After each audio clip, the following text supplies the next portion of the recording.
Jack never considered himself superstitious. He was logical, grounded, and firmly believed that technology obeyed the rules of science, not some paranormal trick. But everything he thought he knew began to unravel one ordinary Tuesday morning. He had just finished his shift at the cafe where he worked part-time. Exhausted, Jack collapsed on his bed, scrolling aimlessly through his phone. That's when he noticed it, something that made his heart skip a beat.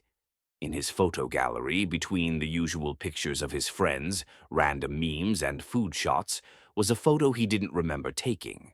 The timestamp read, "Tomorrow, 7:45 p.m." Jack frowned, convinced it was some glitch. Phones messed up sometimes, right? He opened the image. It was a photo of him, lying on the floor of his apartment, eyes wide open, pale, unmoving, his stomach twisted. He quickly deleted the picture, muttering to himself that it had to be some corrupted file or a prank app messing with him. But when he checked the gallery again, the photo was back. Same timestamp. Same lifeless version of him. The next day, Jack couldn't focus on anything.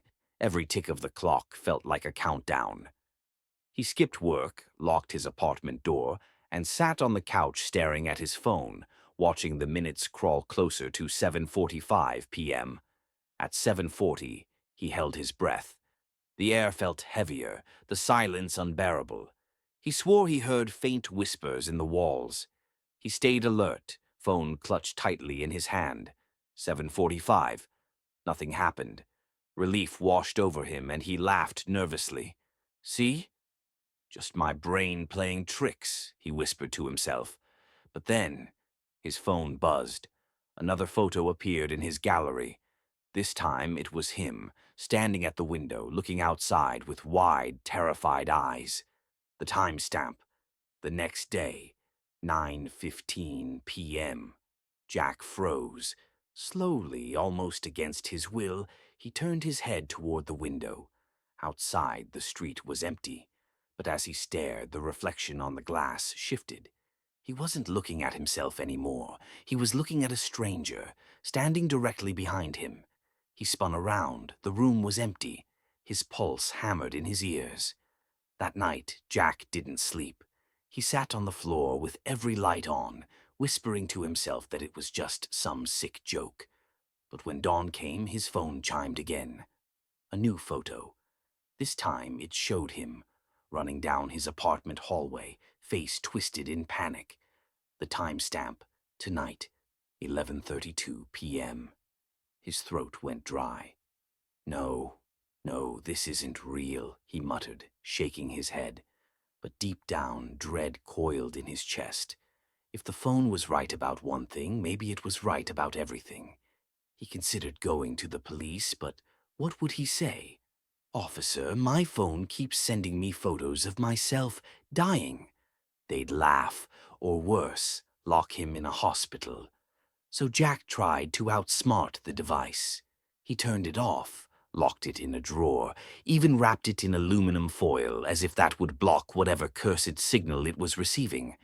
But no matter what he did, at exactly the right time, the drawer rattled open on its own. The phone glowed in the darkness, screen unlocked, showing the next image. By the third day, Jack's nerves were shot. He hadn't eaten, barely drank, and his reflection in the mirror looked almost as lifeless as the photos predicted. He felt hunted, not by someone outside, but by the creeping certainty of his own future. The new image that appeared made his blood freeze. It wasn't a picture of him anymore.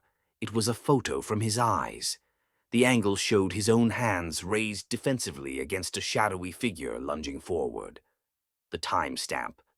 Tonight, 11:59 p.m. Jack dropped the phone, heart pounding. This was different. This wasn't just predicting anymore. It was showing him exactly what he would see. He tried to leave the apartment, but the moment he touched the doorknob, his phone buzzed again. His hands trembled as he looked at the screen. The gallery now held dozens of photos, each appearing one after another like a slideshow. Him walking down the stairwell, him screaming, him crawling on the floor, him reaching out as if begging for help. The timestamps moved forward minute by minute, an unstoppable countdown. Jack screamed and hurled the phone against the wall. The screen cracked, the device slid under the couch.